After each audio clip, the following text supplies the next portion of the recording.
Bonsoir à tout le monde. C'est une honneur pour l'écouter la séance. Alors, ouverture de l'Assemblée, lecture et adoption de l'ordre du jour au point 1.3. Adoption du procès verbal du 11 juillet 2024. 1.4. Nomination d'une directrice générale. 1.5. Abolition des frais de retard à la bibliothèque municipale. 1.6. Constitution du comité en santé et sécurité au travail. 1.7. Dépôt du bordereau de correspondance de juillet 2024. En trésorerie, à 2.1, on a autorisation des dépenses du mois de juillet 2024. 2.2, autorisation des co-signataires. 2.3, carte de crédit. 2.4, période de questions. Au point 3, en sécurité publique, on a au 3.1, mise à jour du plan municipal de sécurité civile. Au point 4, transport, hygiène du milieu et l'environnement. 4. Demande d'appel d'offres pour le déneigement et l'entretien du réseau routier de la municipalité de Notre-Dame-de-Montauban. 4.2, attestation de fin des travaux. Traitement de surface sur la route de la chute du dossier DYF 99 892. 4.3. L'adoption du règlement numéro 2024-411 créant un programme de mise aux normes des installations de captation d'eau privée. 4.4. Adoption du règlement d'emprunt 2024-412 d'un montant de 400 000 aux fins de financer le programme de mise aux normes des installations de captation d'eau privée. 4.5. Avis de motion du règlement 2025-413 créant un programme de réhabilitation de l'environnement pour la mise aux normes des installations septiques. Dépôt 4.6. Dépôt et présentation du projet de règlement 2024-413 créant un programme de réhabilitation de l'environnement pour la mise aux normes des installations septiques. 4.7. Avis de motion d'un règlement d'emprunt 2024-414 d'un montant de 400 000 aux fins de financer le programme de réhabilitation de l'environnement pour la mise aux normes des installations septiques. 4.8. Dépôt et présentation du projet de règlement d'emprunt 2024-414 d'un montant de 400 000 aux fins de financer le programme de réhabilitation de l'environnement pour la mise aux normes des installations septiques. Au point 5, aménagement, urbanisme et mise en valeur du territoire. 5.1, demande de la CPTLQ, dossier du lac Fecteau. 44 27 68. 6, loisirs, culture, santé, bien-être. 6.1, résolution d'appui à la semaine de la sécurité ferroviaire. Ensuite, on a 7.1, Varia. 7.1.1, information sur le réseau cellulaire. 7.2, point d'information d'humeur. 7.3, période de questions. Puis 7.4, levée de l'Assemblée. Alors, ouais, un proposeur là, M. Lagarrière. Tout le monde est d'accord? Oui. Merci. C'est bon. Donc, au point 1.3, adoption du procès verbal du 11 juillet 2024. Considérant que le procès verbal de la séance ordinaire du 11 juillet 2024 a été remis aux élus avant la présente séance, considérant que les membres du Conseil reconnaissent l'avoir reçu élu, en conséquence, il est proposé et résolu que ce procès verbal soit adopté tel que rédigé. Ça prendra un proposeur. Madame Sylvie Huot. Oui, tout le monde est d'accord? Oui. 1.4, nomination d'une directrice générale. Donc, considérant le départ à la retraite de Mme Pascale Monin, directrice générale, en conséquence, il est proposé et résolu que la municipalité de Notre-Dame-de-Montauban nomme Mme Joëlle Vadeboncoeur-Harrison à titre de directrice générale en date du 10 août 2024. Donc, je vais terminer demain et à partir de samedi, ce sera Mme Vadeboncoeur-Harrison. Et donc, c'est aussi résolu que le maire soit autorisé à signer le contrat de travail de Mme Vadeboncoeur-Harrison. Ça prendrait donc un proposeur. Mme Martine Frenette. Oui, tout le monde est d'accord? Oui. Au point 1.5, abolition des frais de retard à la bibliothèque municipale. Donc, considérant que la municipalité de Notre-Dame-de-Montauban souhaite favoriser l'accessibilité des services de la bibliothèque municipale à tous ses citoyens, considérant que des avis de courtoisie et de retard continueront d'être envoyés aux usagers, que la gestion des emprunteurs retardataires continuera d'être effectuée sur une base hebdomadaire. En conséquence, il est proposé et résolu d'autoriser l'abolition définitive des frais de retard pour les abonnés de la bibliothèque municipale. Ça prendra donc un proposeur. Madame Martine Frenette. Oui, tout le monde est d'accord? Oui. Peut-être juste préciser qu'au Québec, c'est la tendance un peu partout d'éliminer les frais pour encourager les gens à chercher des livres, parce que souvent, les gens ne vont pas chercher des livres parce qu'ils ont peur d'être en retard. Au Québec, la police, pas mal partout, des frais de retard. Alors, je note l'arrivée de M. Jean-Louis Martel à 19h05.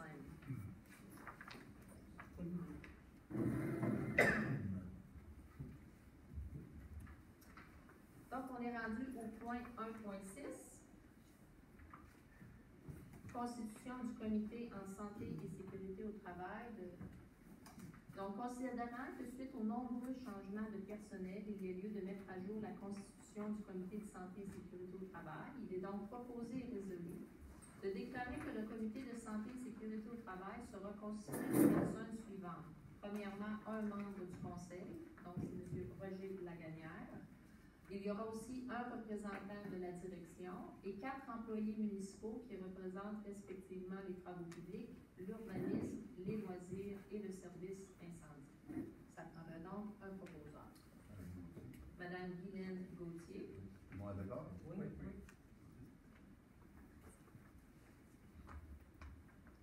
Donc, 1.7, dépôt du bordereau de correspondance de juillet 2024.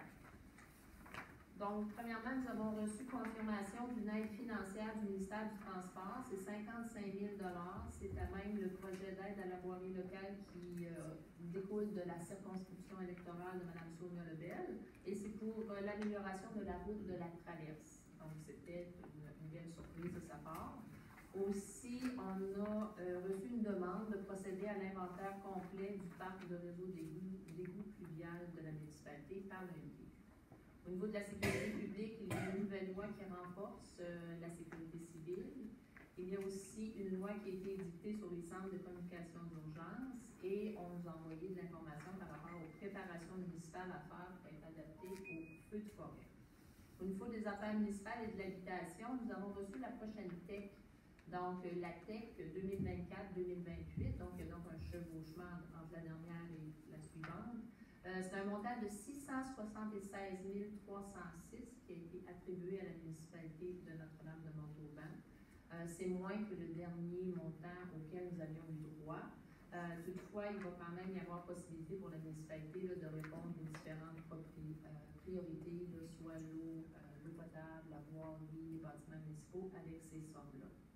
Aussi, il y a un pourcentage qui va pouvoir se rajouter si la municipalité fait un plan de gestion de ses actifs. Donc, c'est quelque chose dont vous allez entendre parler avec le temps.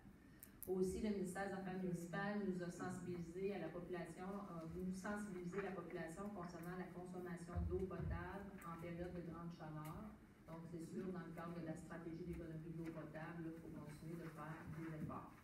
Au niveau de la MRC de Mekinac, il y avait un atelier Action Jeunesse qui offrait une formation gratuite qui s'adressait aux décrocheurs. Et on a aussi reçu copie d'une résolution qui concerne l'appui à la demande de révision de la loi sur la fiscalité municipale pour les taxes de la Sûreté du Québec. Donc, il y a de nombreuses municipalités qui ont adopté cette résolution-là.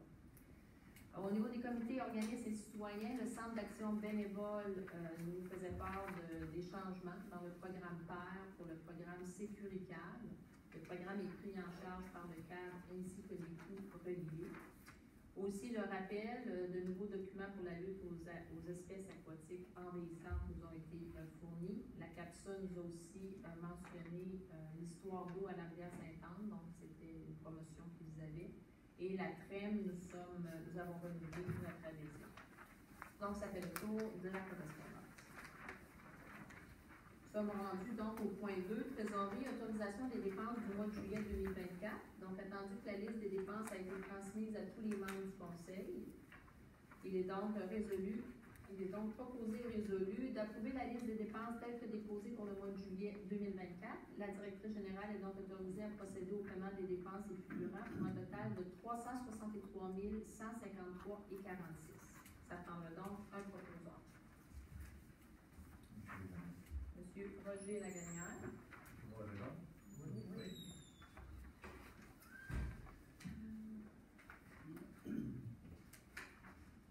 Au point 2, autorisation des co-signataires. Donc, considérant le départ à la retraite de Mme Pascale Bonnet, directrice générale, considérant la nomination de Mme Joëlle Vadeboncoeur-Harrison au poste de directrice générale en date du 10 août 2024, il est donc proposé et résolu que ce conseil autorise le maire, M. Marcel Picard, le maire suppléant, Mme Guylaine Gauthier, en l'absence du maire, la directrice générale, Mme Joëlle Vadeboncoeur-Harrison, et la coordonnatrice au service administratif, Mme Manon Frenette, en l'absence de la directrice générale.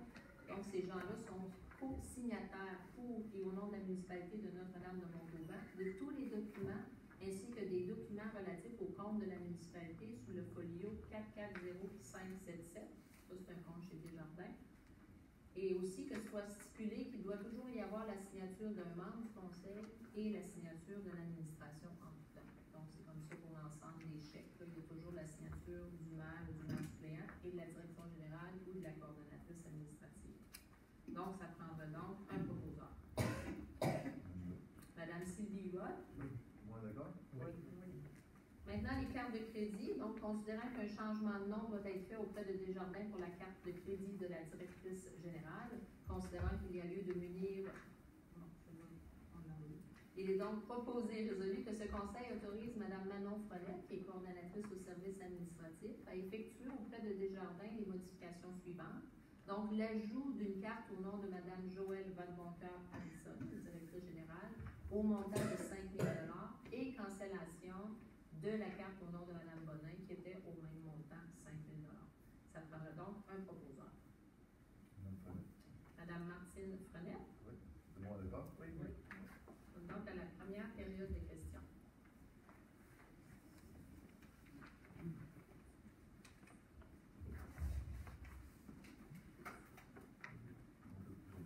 OK. Donc, sécurité publique, mise à jour du plan municipal de sécurité civile. Donc, considérant les changements récents au niveau des membres du personnel et du conseil, il est donc proposé et résolu de procéder aux nominations suivantes et aux changements suivants. Donc, Mme Vadeboncoeur-Harrison, directrice générale, va continuer d'occuper les fonctions de coordonnatrice des mesures d'urgence. M. Yoba, directeur général adjoint, va maintenant occuper les fonctions de coordonnateur adjoint des mesures d'urgence. Et Mme Caroline Tessier, coordonnatrice au service à la clientèle et aux communications, occupera les fonctions de responsable de communication. Enfin, les coordonnées de M. Roger Lagagnère, conseiller, ont été intégrés au plan municipal de sécurité civile. Ça prendrait donc un proposeur. Mme Guylaine Gauthier. Moi, d'accord? Oui. Nous sommes rendus au point 4, transport, hygiène du milieu et environnement. Donc, demande d'appel d'offres pour le déneigement et l'entretien du réseau routier de la municipalité de Notre-Dame-de-Montauban. Donc, le dernier appel d'offres n'a pas pu donner de résultats concrets. Donc, nous devons retourner en appel d'offres. Donc, considérant que conformément à la loi, la municipalité de Notre-Dame doit faire un appel d'offres pour le contrat de déneigement et d'entretien d'hiver de son réseau routier, en conséquence, il est proposé et résolu que la municipalité de Notre-Dame autorise la directrice générale à demander des solutions par le site SEAO. Cet appel d'offres devrait sortir probablement demain, donc le 9 août, au plus tard lundi. Et la date butoir pour répondre devrait être autour du 26 août. Donc, pour toute personne intéressée, il s'agit d'aller voir sur le SEAO. Ça prendra donc un proposeur. M. Jean-Louis Martel. Oui. Tout le monde est d'accord? Oui. Maintenant, l'attestation de fin des travaux pour le traitement de surface qui a eu lieu sur la route de la Chute du 8. Donc, on avait la possibilité d'une subvention de 33 691. Donc, il faut faire une attestation de fin de travaux pour aller faire la révision finale dans ce dossier-là. Donc, entendu que la municipalité de Notre-Dame a pris connaissance et s'engage à respecter les modalités d'application des volets d'adressement et accélération du programme d'aide à la voirie locale, attendu que seuls les travaux réalisés après la date figurant sur la lettre d'annonce sont admissibles, attendu que les travaux ont été entendu que la municipalité de Notre-Dame va transmettre au ministère les pièces justificatives suivantes, soit le formulaire de reddition de compte, les factures, les décomptes progressifs et tout autre document attestant les sommes dépensées, la présente résolution approuvée par le Conseil attestant la fin des travaux, de même qu'un avis de conformité, un certificat de réception provisoire ou définitive des travaux émis par un ingénieur, sauf pour des travaux de scellement fissure, de remplissage ou de rechargement granulaire. Donc, pour ces motifs, il est proposé résolu que le Conseil de Notre-Dame autorise la présentation de la reddition de compte, des travaux admissibles selon les modalités d'application en vigueur et reconnaît qu'en cas de non-respect, l'aide financière sera résiliée. Ça prendrait donc un proposeur. Madame Guylaine Gauthier. Oui. Tout le monde d'accord? Oui. Au point 4.3, adoption du règlement 2024-411 créant un programme de mise aux normes des installations de captation d'eau privée. Donc, attendu qu'une copie du règlement a été remise aux membres du Conseil dans les délais prévus avant la présente séance, il est donc proposé et résolu d'adopter le règlement 2024-411 créant un programme de mise aux normes des installations de captation d'eau privée. Donc, c'est le programme qu'on a présenté le mois dernier qui permet aux gens qui doivent se faire un nouveau puits d'eau potable d'avoir un prêt avec la municipalité. Donc, c'est le programme qui définit les critères. Donc, on renouvelait ce programme-là parce qu'il venait à échéance cet automne. On a donc un proposeur. Madame Sylvie-Va. Oui, tout le monde d'accord? Oui, oui. Alors, en 4.4, c'est le règlement complémentaire à celui qu'on vient d'adopter. Donc, c'est le règlement d'emprunt maintenant qui permet de financer le programme de mise aux normes des installations de captation d'eau privée. Donc, attendu qu'une copie du règlement a été remise aux membres du Conseil dans les délais prévus avant la présente séance, et qui a été présenté à la dernière séance, il est donc proposé et résolu d'adopter le règlement d'emprunt 2024-412 d'un montant de 400 000 au fin de financer le programme de mise aux normes des installations de captation d'eau privée. On a un proposeur. Madame Martine Renette. Oui. Tout le monde d'accord? Oui. Maintenant, on avait aussi un programme pour les installations septiques. Celui-là est venu à échéance en fait en décembre 2023. Donc, nous avons décidé, les élus ont décidé de renouveler ce programme-là. Donc, on va lancer un avis de motion maintenant pour un règlement 2023-413 qui crée un programme de réhabilitation de l'environnement pour la mise aux normes des installations septiques. Donc, ça prendra donc quelqu'un pour lancer l'avis de motion. Monsieur Roger Taganière. En 4.6, dépôt et présentation du projet de règlement 2023-413 qui serait un produit 2024, excusez, mais c'est vraiment écrit 2024 aussi.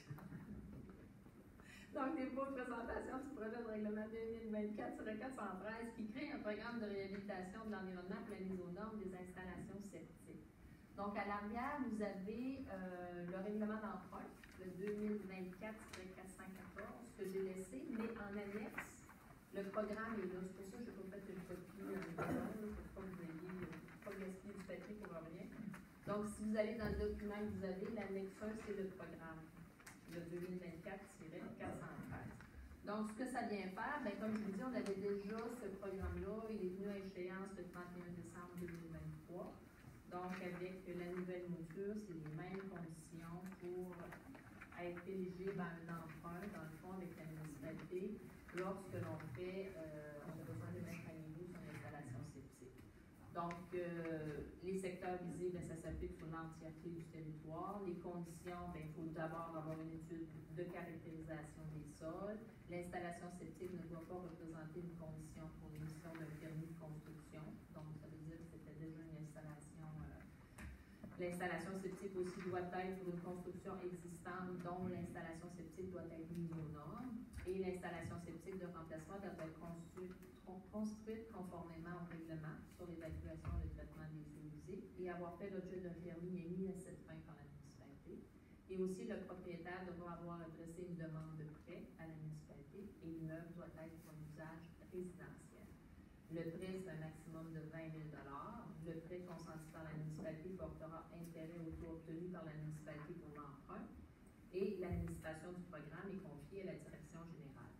La personne voulant bénéficier d'un prêt en vertu du programme doit faire une demande avec le formulaire qui est à l'annexe A et la direction dispose d'un délai d'1 mois pour accepter ou refuser la demande à partir du moment où la demande est déposée au bureau municipal.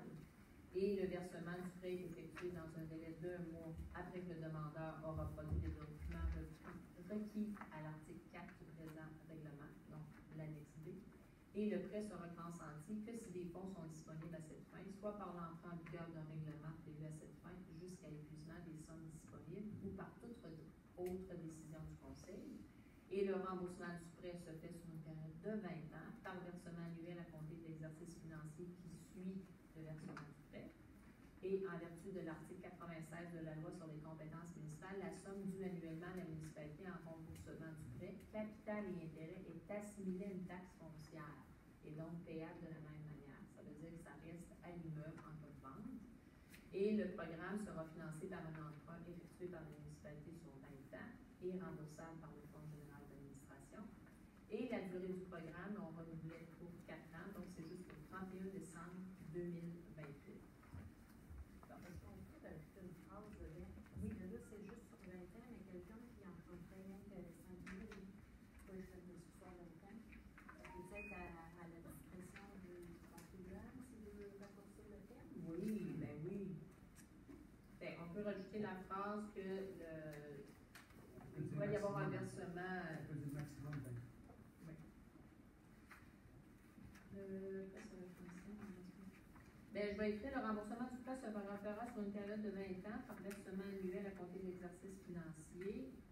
Il est aussi possible d'acquitter toute somme restante en un seul versement.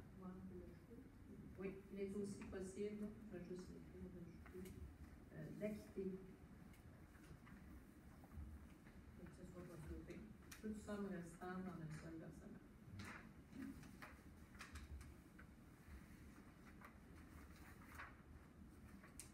Donc, c'est noté. Alors, on peut passer au point 4.7,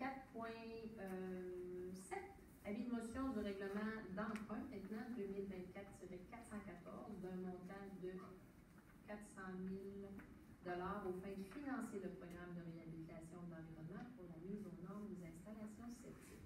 Ça prendra donc quelqu'un pour lancer l'avis de motion. Monsieur Jean-Louis Martel.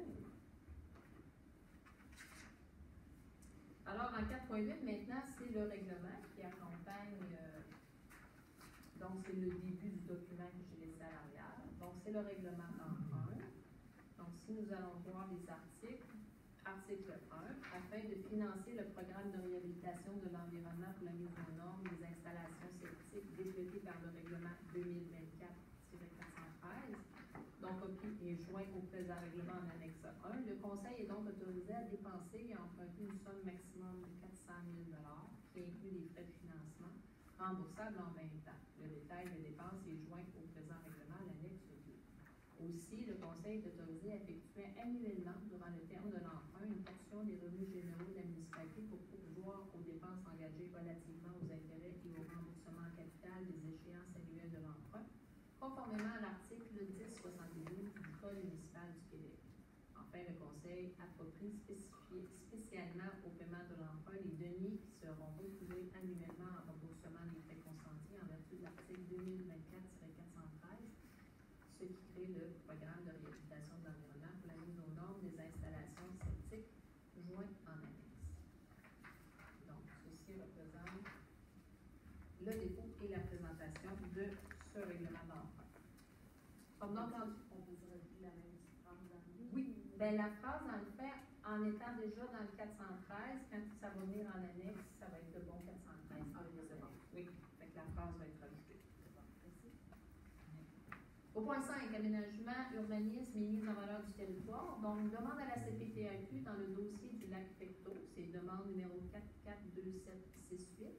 Donc, considérant que des objectifs du schéma d'aménagement régional est d'assurer la consolidation, la protection et la mise en valeur des territoires agricoles dans une perspective de gestion polyvalente des ressources, considérant que la demande n'affectera pas les ressources en eau et en sol, considérant que la demande peut avoir un effet bénéfique au niveau du développement économique, considérant que la présente demande est conforme à la réglementation municipale actuellement en vigueur, considérant qu'il n'y a pas d'espace à appropriés disponibles ailleurs dans les territoires de la municipalité locale et hors de la zone agricole qui pourraient satisfaire la demande 44-27-68 comme requis à l'article 58.2 de la loi.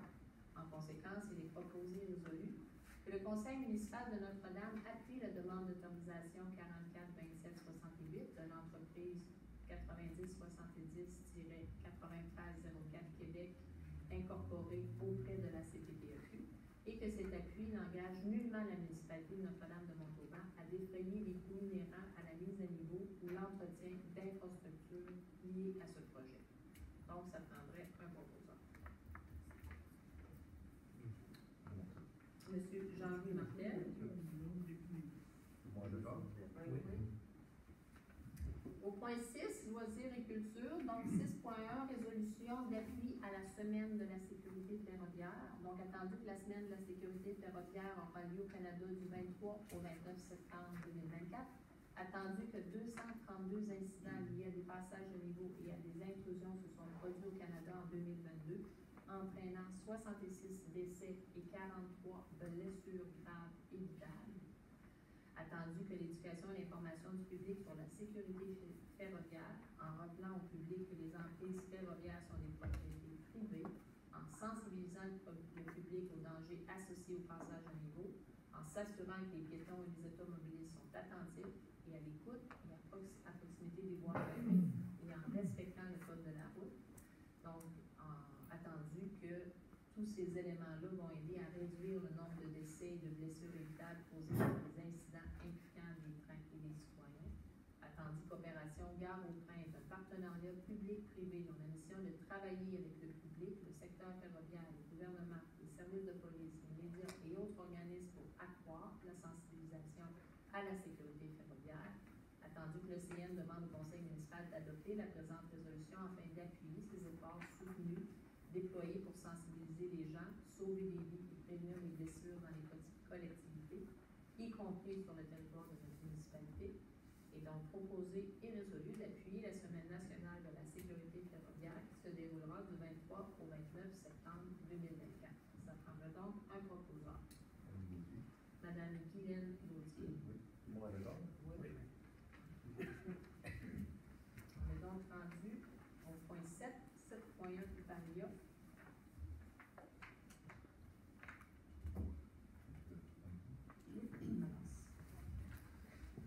C'est ça. Donc, récemment, comme vous avez vu, on a rencontré Mme Lebel. Puis, on a officialisé que Notre-Dame-de-Montauban va avoir un tour cellulaire. Un dossier qui, ça fait longtemps qu'on travaille dessus. Je voudrais féliciter Mme Gauthier et surtout Mme Fredette, que ça fait plusieurs années. Ça fait combien d'années, Mme Fredette, que vous travaillez dessus? Plusieurs années. Hein? Plusieurs. Il y a 2 conseils dans la discussion. Ouais. Donc, c'est vraiment un très, très beau dossier. On était vraiment contents. C'est rare que je prends Mme Fredette dans mes bras, mais je l'ai fait pour lui. J'étais vraiment content parce que notre deuxième convoi, on voulait que ce soit reproché en 2025 au lieu de 2026. Et effectivement, ça va être 2025 qui est le target. C'est ça qu'on vise. Donc, ça a été officialisé aussi. C'est pour ça qu'on voulait rencontrer les gens ce soir pour voir si vous avez des questions à ce sujet-là, qui est vraiment une grosse nouvelle. Puis, avancer vos questions, puis essayer de répondre. Si Mme Fredette est au courant pour moi de beaucoup de choses. Puis, je vais passer la parole et la rondelle.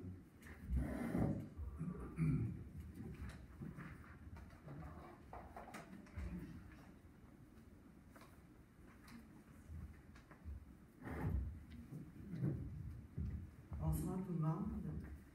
Le dossier de réseau cellulaire, c'est sûr que ça fait longtemps qu'on travaille dessus. Quand, à l'époque, dans le conseil de M. Deras, on a réussi à avoir la fibre d'Internet, un réseau fiable là, partout. Moi, c'est d'assurer que tous les poteaux publics sur le territoire étaient fibrés. Pour le réseau cellulaire, c'est sûr que ça prend la fibre. On va commencer par avoir un réseau cellulaire, ça prend la fibre pour avoir un réseau cellulaire. bon, on a eu des bonnes nouvelles. On a eu aussi des nouvelles, il y a quelqu'un qui a communiqué avec la municipalité pour TELUS. TELUS, quand ils font des déploiements de tours cellulaires, il y en a plusieurs qui vont déployer, là, il doit à peu près en avoir une cinquantaine sur les scènes qui ont été annoncées.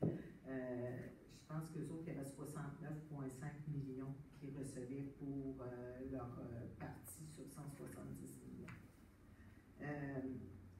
Comment que ça fonctionne, eux, ils impartissent les services. Ils font affaire avec des firmes. Il y a une firme qui a communiqué avec nous, c'est une consultante de C-Projections. Cette personne-là, elle a 30 ans d'expérience dans le pilotage d'acquisition de sites et de relations avec les instances municipales et les instances gouvernementales pour le déploiement du réseau sans fil. C'est une femme qui sait où elle s'en va. C'était très rassurant de parler avec elle. Elle a communiqué avec la municipalité. Le but de la rencontre, c'était de nous présenter les étapes du projet de la tour cellulaire à Notre-Dame-de-Montauban. Elle nous a dit que le projet à Notre-Dame-de-Montauban, c'est un des plus complexes qu'il y a à faire. Pourquoi? C'est à cause de la configuration du territoire. Puis ça risque d'être un qui va être le plus dispendieux aussi.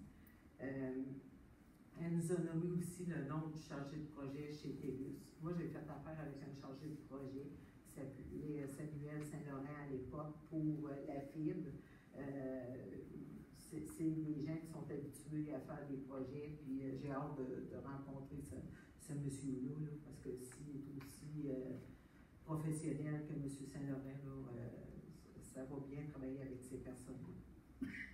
En date du 1er août, la date de notre rencontre qu'on a eue avec Mme Rainville, elle nous a vraiment confirmé que le projet est accepté et il va être réalisé. Ça, c'est sûr, c'est pas des paroles en l'air. Le projet est accepté et il va être réalisé. La position de la tour n'est pas encore arrêtée. Les rencontres avec les ingénieurs de radiofréquence et les ingénieurs civils reprenaient cette semaine parce qu'il y avait des vacances qui reprenaient cette semaine. C'est sûr qu'ils font des liens. On a demandé comment ça fonctionnait quand ils font des rencontres parce qu'ils sont capables de faire des simulations pour voir la fréquence va aller où qu'ils veulent positionner.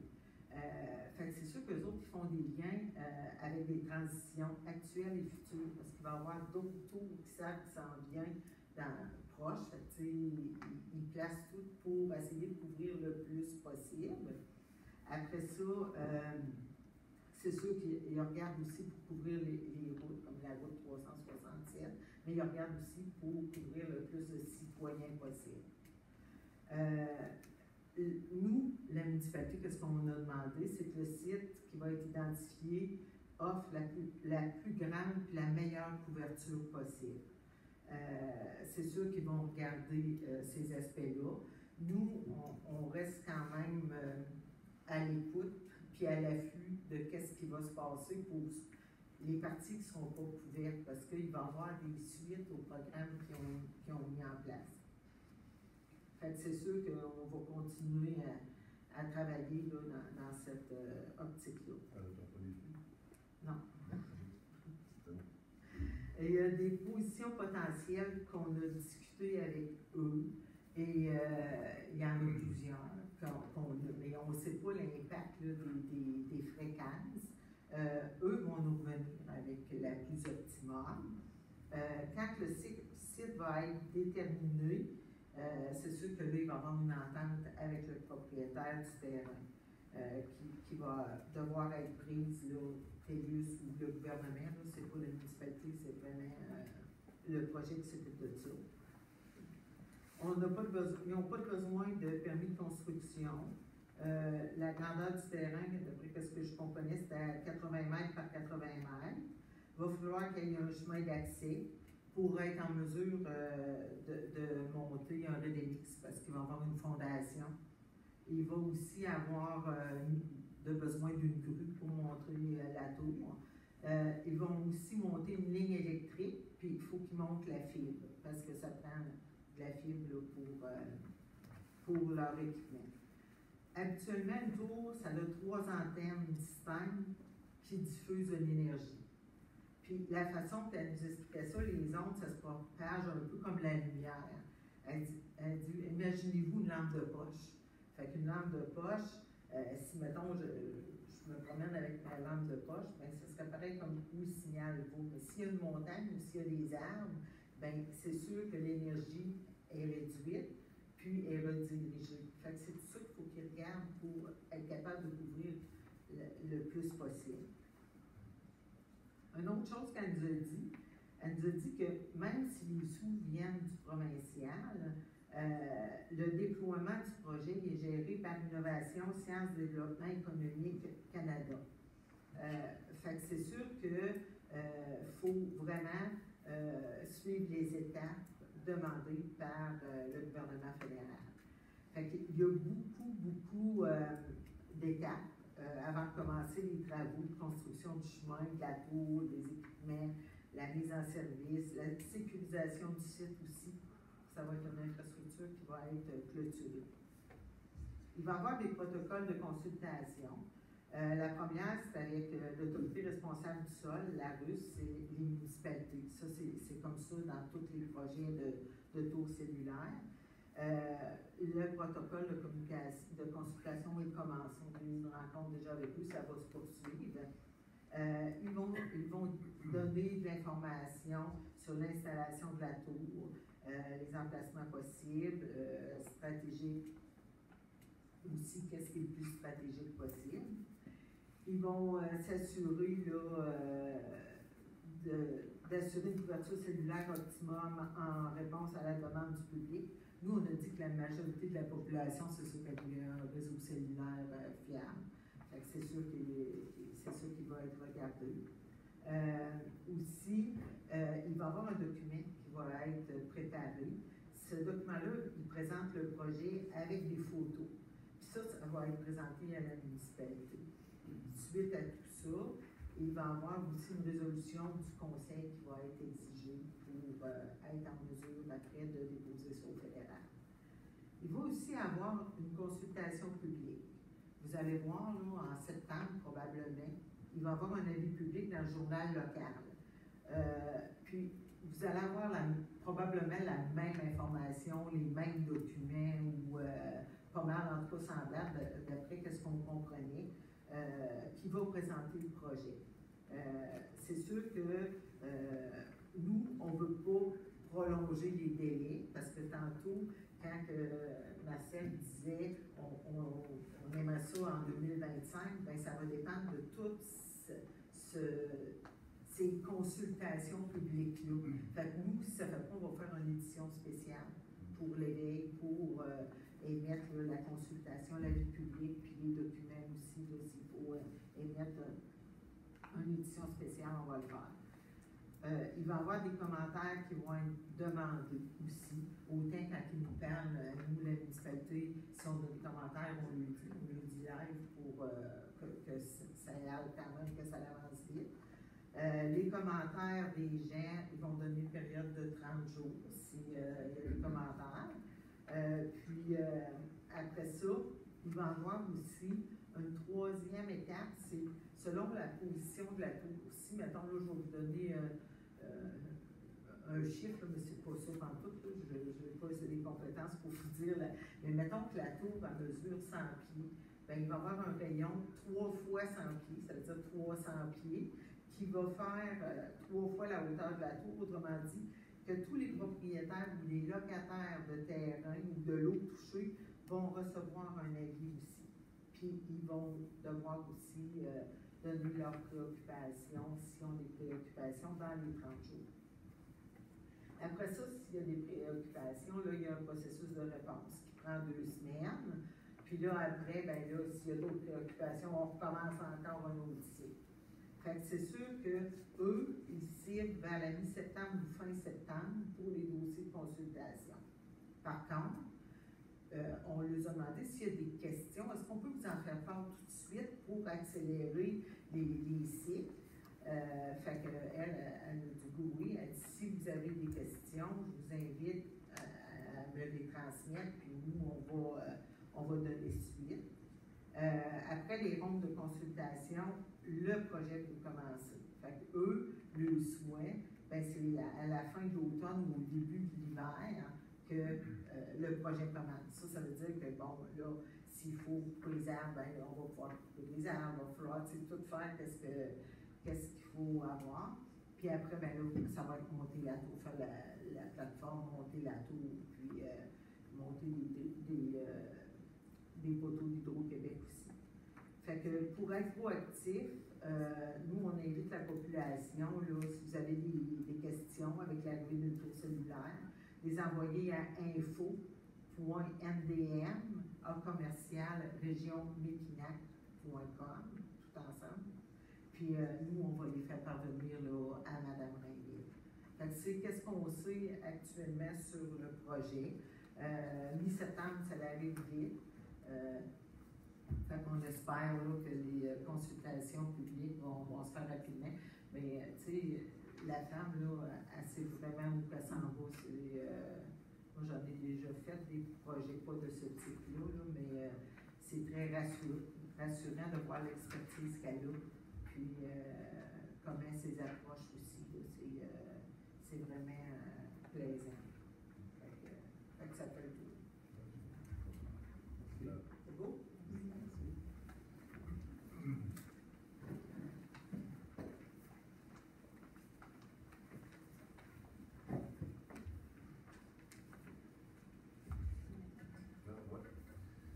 Point d'information d'hiver. On va commencer par le NDA Jam. En fin de semaine, on va avoir le NDA Jam. D'ailleurs, écoute, je peux dire comme M. Carrier, parce que c'est vraiment une activité intéressante à Notre-Dame, qui attire quand même pas mal de monde. L'année passée, je suis allé voir ça, puis je trouve ça super le fun. Puis, ben, je vous invite à aller voir ça, ceux qui aiment les 4x4, les voitures. Ensuite de ça, faites attention aussi à la fraude, hein, à ça, avec l'intelligence artificielle, là, il y a toutes sortes de fraudes là, qui circulent. Comme exemple, j'ai entendu ça un jour à la radio, puis Mme Yvette me disait ça aussi tantôt. Les gens, dont les parents reçoivent un appel des enfants, de son enfant, pour lui demander de l'aide monétaire, puis c'est pas son enfant. C'est la même voix, tout, mais c'est pas du tout cette personne-là. Donc, il y a toutes sortes de choses aujourd'hui à faire attention avec l'intelligence artificielle parce que tout a l'air réel, mais dans le fond, tout est faux. Donc, il faut faire attention. Madame Grotte, c'était où la fraude qu'il y a eu? C'était dans le coin? C'est quelqu'un ici, Ouais. à Notre-Dame. Oui, OK. Elle s'est fait appeler. C'était la voix de sa fille, elle pleurait. Elle dit j'étais au poste de police, il faut que tu viennes me chercher. Puis, ils ont besoin de 4 000 $ pour me sortir du site. Là. Ouais. Fait que là, la maman, elle capotait un peu. Là. Puis, entre-temps, là, la voix lui a dit il y a un avocat qui va t'appeler. Mais entre-temps, sa vraie fille l'a texté. Fait que là, sa mère a dit hey, t'es où? Puis elle a dit je suis chez nous. Tu sais, fait que là, ça a bien fini finalement. Donc, faire attention parce que, je veux dire, la fille aujourd'hui, c'est. J'ai un de mes oncles qui a eu la même chose. Ah ouais? Oui. Mais lui, il s'est même rendu à la caisse pour retirer l'argent. Ça Ouais. vaut Ben, elle aussi, elle a failli y aller. Là. Ah ouais, tant mieux. Ouais. Donc, faire attention. Ben, elle a appelé la SQ puis la GRC aussi. Là, ont été informés de ça. Oui, merci. J'invite aussi les gens qui restent sur le bord des lacs et des rivières de faire des efforts pour la bande riveraine. C'est un règlement provincial. Puis, M. Ryan Young, notre inspecteur, a acheté, ben pas lui, mais nous, on a acheté un drone. Puis, il va y avoir un calendrier de présenter pour voir visiter la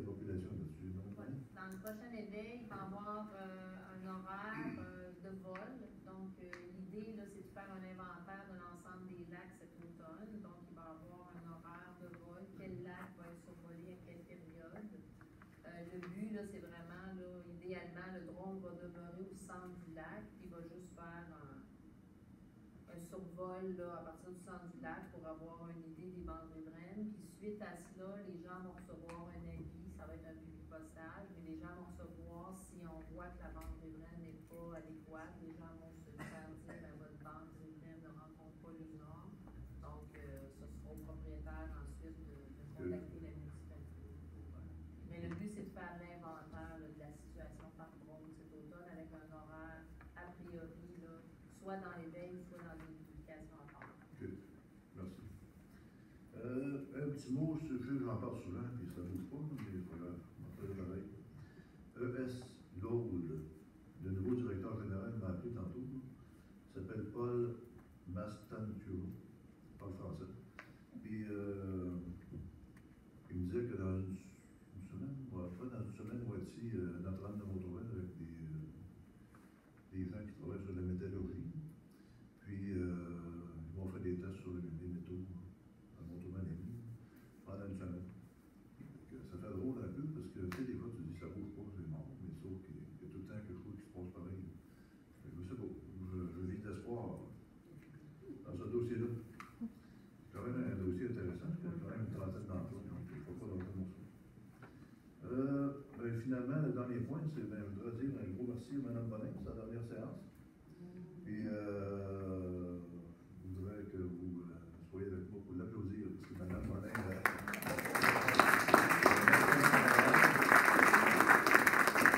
un excellent travail, puis une femme dédiée, professionnelle, comme le gros, elle a donné des qualités, Mme Bonin. Et Mme Vadeboncoeur, elle m'a remplacé à partir de demain, ou lundi. Ça commence à minuit ce soir. Minuit ce soir. Non, vendredi soir. Oui, soir. On compte pas une minute, non. Madame Bonin, je vous remercie énormément puis, d'avoir travaillé pour l'Université Notre-Dame de Montourelle. Bon, allons-y pour la période de questions. Ceux qui ont des questions, ça peut être sur différents sujets. Puis, quand on se présente, c'est toujours le nom, prénom. Puis, la question. Bonjour, Diane Sablon. Je sais que j'ai discuté avec Mme Bonin à ce sujet-là. C'est au niveau du Rancilien. Le voisin où il y avait le rond-point a mis une corde pour ne pas tourner. Mais je sais que c'est un chemin municipal. S'il y a des camions d'urgence qui doivent aller là, qu'est-ce qui se passe? Juste pour dire que la corde en ce moment est sur un terrain privé, donc elle ne bouge pas le chemin municipal. Donc elle bouge, dans le fond, la personne a mis ça sur un terrain privé. Donc notre compréhension pour le moment, on a encore des vérifications à faire. C'est sûr qu'il n'y a pas de virée officielle au bout de cette rue-là qui est municipalisée. Donc c'est sûr qu'en ce moment, j'ai pu comprendre avec les échanges qu'on a eus que lorsque le camion pour les déchets est allé, là, le propriétaire en question a enlevé la corde pour que le à moitié se retourne. Puis je sais que, donc c'est ça, on est à vérifier d'autres, avec l'ensemble, il y a 2 propriétaires concernés, là, donc on n'a pas rejoint le 2e propriétaire. Là. Mais c'est sûr qu'il n'y a pas de virée officielle au bout de cette rue-là. Donc, si la personne persiste à mettre, ce sera à voir quels seront les mesures à prendre. Bien, il n'y a pas de virée officielle parce qu'il y avait une entente avec eux autres. Mais s'il n'y a pas d'entente, ça demeure un chemin municipal. Il doit y avoir une virée pour les camions d'urgence qui va arriver s'il y a lieu. Il faut qu'il se passe de quoi? Bien, en ce moment, tout ce que je peux vous dire, c'est qu'il n'y a pas officiellement d'entente avec cette personne-là. Ouais. La façon que les gens viraient au bout du chemin, ils empruntaient un terrain privé. Oui. Donc, le chemin ne se termine pas avec une virée municipale. C'est ça. Donc, pour le moment, tout ce que je peux vous dire, c'est qu'on est encore au stade de faire des vérifications, mais oui, on est au fait qu'il y a une clôture sur un chemin privé, et que cette clôture-là fait en sorte que les véhicules ne peuvent pas bénéficier, ne peuvent pas virer comme ils viraient avant. C'est ça. Oui, non, je comprends très bien. Mais ça demeure qu'on a le Rancilien, qui est un chemin municipal. Donc, n'importe quelle voiture, camion, peut se rendre sur le Rancilien. Le monsieur, il a mis sa clôture, il a le droit, il est chez eux. Mais n'importe quel camion peut tourner. Est-ce qu'on va attendre encore 1 semaine, 2 semaines à savoir qu'est-ce qui se passe avec l'entente? Parce qu'il ne faut pas attendre qu'il y ait une urgence pour réagir. Je pense que c'est question d'urgence. Là, c'est quelque chose qui doit... Éventuellement, je pense que Mme Bonnet a bien répondu. Puis, éventuellement, vous allez avoir des nouvelles de ça. Ils sont en train de faire le suivi. Mais c'est pas juste pour moi, c'est pour tous les gens qui empruntent le chemin silien. C'est pour ça. Ben, c'est sûr que pour le moment, n'importe quel véhicule Ouais. qui s'introduit et qui ne peut pas virer va devoir circuler dans une entrée privée. Il y a pas de... Oui, Mais c'est comme ça pour le moment. Là. Mais en tout cas, il y a mais- des tronçons qui demeurent ainsi. Là. En attendant de corriger la situation, on voit qu'est-ce qu'on OK, fait. puis ça, mais juste pour revenir, selon notre règlement de lotissement, normalement, on doit avoir une virée au bout d'un chemin municipal. Fait que, je sais pas, là, il faudra regarder ça comme il faut, peut-être, là, Oui. éventuellement.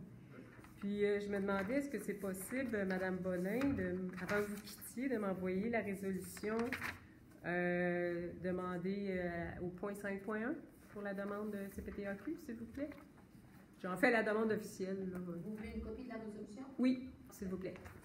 Merci. Ok, merci.